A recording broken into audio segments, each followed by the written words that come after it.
Dites-le en commentaire si vous voulez voir votre nom dans la prochaine vidéo. Elle voulait en connaître la profondeur et découvrir pourquoi, elle était la seule qui pouvait le voir. La bête aux cornes. Incarnation du Mao ancienne. Les histoires de Léo. Partie 1. Dans un petit village, vivait une femme au nom de Janssen connue pour ses songes étranges. Depuis son enfance, les visions venaient à elle comme des éclats de lumière dans ses nuits. Pourtant, elle n'y croyait jamais vraiment. Chaque rêve ressemblait à une ombre trop lourde, trop incompréhensible, alors elle les repoussait, les niait, comme si cela pouvait les effacer.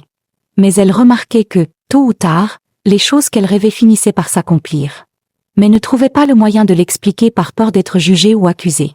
Une nuit, alors que le silence pesait sur la terre, elle fut saisie par un songe plus intense que tous les autres.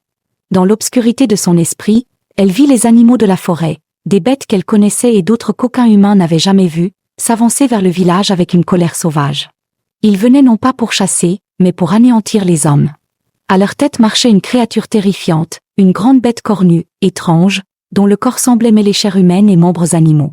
Ses yeux brillaient comme deux flammes noires, et sa voix résonnait dans le rêve comme un écho venu d'un autre monde.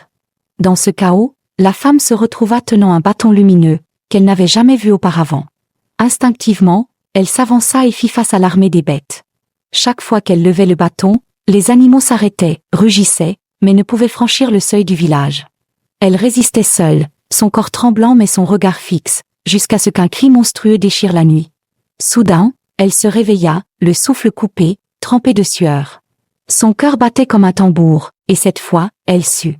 Ce n'était pas un simple rêve, ni une illusion. C'était une révélation.